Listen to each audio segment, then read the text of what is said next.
ಕೃಷ್ಣನು ಗೋಕುಲದಲ್ಲಿ ಬೆಣ್ಣೆ ತಿಂದನು, ಗೋಪಿಯರನ್ನು ಕಾಡಿ. ರಂಗಾಚಾರ್ಯರು ಧನ್ಯರಾದರು, ಸತ್ಯಾತ್ಮರನ್ನು ನೀಡಿ.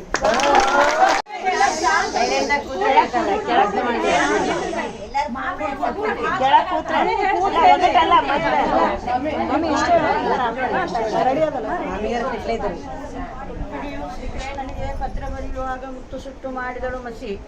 ರಂಗಾಚಾರ್ಯರ ಹೆಸರು ಹೇಳುವೆನು, ಸತ್ಯ ಪ್ರಮೋದರ ಸಸಿ.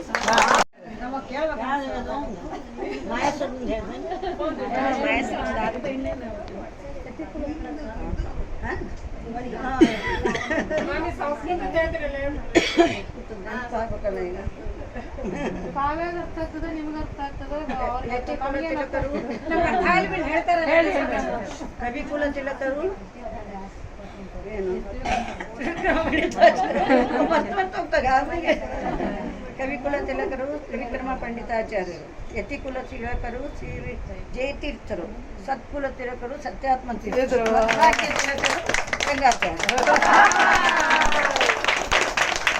ಮಾಯಾಸುರನಿಂದ ರಚಿತವಾದ ಅಪ್ರತಿಮ ಕಲಾಪ್ರೌಢೆಯಿಂದ ಶೋಭಾಯಮಾನವಾದ ಮಂದಿರದಲ್ಲಿ ಯುಧಿಷ್ಠಿರನು ಹೂಡಿದನು ರಾಜಸೂಯ ಯಾಗವನ್ನು. ಆ ಯಾಗಕ್ಕೆ ಕರೆಸಿದನು ಅಖಿಲ ಬ್ರಹ್ಮಾಂಡ ನಾಯಕನಾದ ಶ್ರೀಮನ್ನಾರಾಯಣನನ್ನು. ರಂಗಾಚಾರ್ಯರ ಹೆಸರು ಹೇಳೋನು ಏನೋ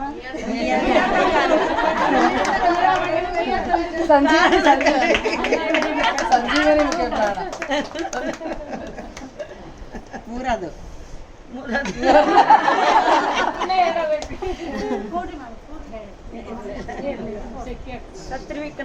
ಸತ್ರಿವಿಕ್ರಮನೆಂಬ ಮೂರ್ತಿಯಾಗಿಯ ಸರ್ವೋತ್ತಮನ ವಾಮಪಾದೋತ್ತಮ ಅಂಗುಷ್ಟ ನಖ ಒತ್ತಿ ಮೇಲ್ ಬ್ರಹ್ಮಾಂಡ ಕತ್ತಿ ಕರ್ಪರ ಒಡೆದು ಇತ್ತ ಬಂದ ಹರಿಪಾದ ಒತ್ತಿ ತೊಳೆದುದರಿಂದ ಭಗವತ್ಪದಿ ಎನಿಸಿದಳು ಭಾಗೀರಥಿ.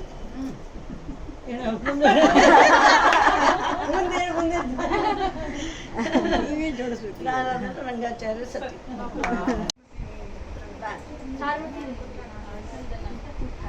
ಊರಿಗೆ ಬಂದವರೆಲ್ಲ ನೋಡಿರಿ, ನಾವೆಲ್ಲರೂ ನಿಮ್ಮೂರಿಗೆ ಬಂದವರೆಲ್ಲ ನೋಡಿರಿ. ಊರಿಗೆ ಬಂದವರೆಲ್ಲ ಕೇಳಿ ರಾಮರ ಸೇವೆಯ ಚಾರಕರು, ಗುರುಗಳ ಮಾತಿಗೆ ತಿರುಗಾಡದೆ ನಾವ್ ನಿಮ್ಮ ಮಹಡಿಯಲ್ಲಿರುವವರು. ಊರಿಗೆ ಬಂದವರೆಲ್ಲ ನೋಡಿರಿ, ನಾವೆಲ್ಲರೂ ನಿಮ್ಮೂರಿಗೆ ಬಂದವರೆಲ್ಲ ನೋಡಿರಿ.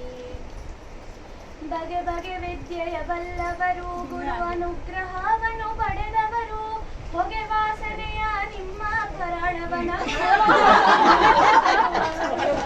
ಊರಿಗೆ ಬಂದವರೆಲ್ಲ ನೋಡಿರಿ, ವಿಧ ವಿಧ ಕಾರ್ಯವ ಮಾಡುವರು, ಸುದಯ ಸಭೆಯನ್ನು ಉಂಬುವರು. ವಿಧಿಯಿಲ್ಲದೆ ನಿಮ್ಮ ಊರಿಗೆ ಬಂದು 14 ಪಂಕ್ತಿ ಬಡಿಸುವರು.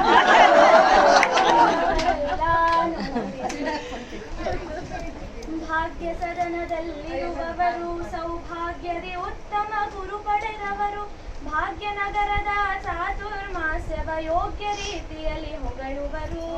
ಊರಿಗೆ ಬಂದವರೆಲ್ಲ ನಾವೆಲ್ಲರೂ ನಿಮ್ಮೂರಿಗೆ ಬಂದವರೆಲ್ಲ ನೋಡಿರಿ. ಇದನ್ನೆಲ್ಲ ರಚನೆ ಮಾಡಿದವರು ನಮ್ಮ ಜಾಹ್ನವಿ ಮಾಂಸ. 10 ನಿಮಿಷದ ಮುಂಚೆ ಇದನ್ನ ಬರ್ದಾರವರು.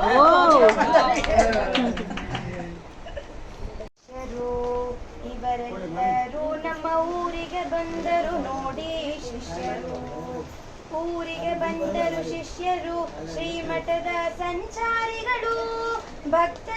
ಭಕ್ತಿಲಿ ಗುರುಗಳ ಕರೆದ ಮಾತ್ರದಿ ನಿತ್ಯದಿ ಬಿಡದೆ ಬೆನ್ನತ್ತಿಯರು.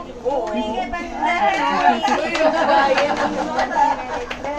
ನಮ್ಮ ಊರಿಗೆ ಬಂದರು ನೋಡಿ ಶಿಷ್ಯರು. ಗುರು ಇಷ್ಟ ಕೆಲಸವ ಮಾಡುವರು, ಬಹುಶಿಷ್ಟ ಕರ್ಮಾಚರರು. ದುಷ್ಟ ವಚನವ ನುಡಿಯದೆ ಇರುವರು, ಭ್ರಷ್ಟ ವಿಚಾರವ ಬಿಟ್ಟವರು.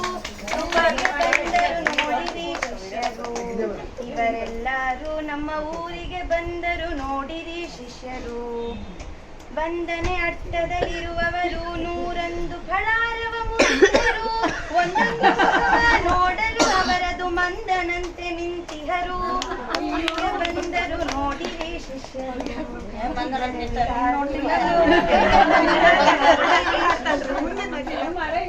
ಏನು ಮಾಡಿದರುಂಬುವರು, ಏನೇನು ಉಳಿಸದೆ ತಿಂಬ.